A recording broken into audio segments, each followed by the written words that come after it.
Jutros ponedjeljak, neka, šta će, ponedjeljak, em je snijeg, em je minus, em ne znam šta bi ti rekao, evo, jedino je pametno što sam natočio benzina, šta će ostalo biti, ne znam.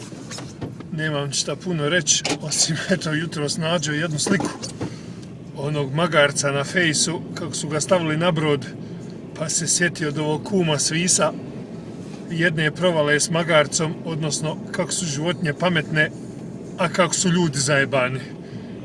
Šta se je radilo, kako dole pored kuće prolaze magarci, više nego ovdje auti, priča on, jednom sjedi taj kum dole arhitekta kod moj otac, kaže on, znaš ti kako su, kaže, magarci pametni, kaže, ono neka priča, kad ne znaš šta šupljirat, onda naleti magarac pa te prisjeti se neke priče. I kakvi su i ljudi, odnosno. Šta se je radilo, ti magarci jebi ga isto opustiš i oni svašta hoće ovo pojest, hoće ono i sad tu su jednom frajeru, komši tom Dalmatincu, i evo mu svaki dan smokvu, sve mu diraj, nemoj mu smokve dirat.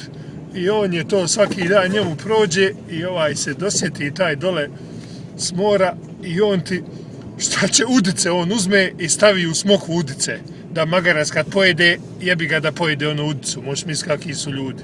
I taj jedan dan ti je taj magarac pojeo, jel, to sa tom udicom, ne znam šta se je desilo, nadam se da je preživio, u stvari jeste.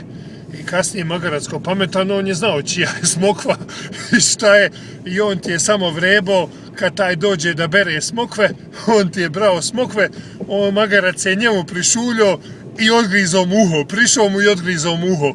Mislim se ko da je mene pitao. Eto, to ti je jedna ta dalmatinska, hoćeš ti drugom jamu iskopat i ovaj ga je ugrizao, ne znam tačno je li mu odsjekao uho i šta mu je radio, ali ga je ugrizao za uho i šta ja znam. Eto, toga sam se jutro sjetio. Nema ništa pametnije nego da ti pričamo o tovaru ili magarcu. Ništa, čujemo se kasnije.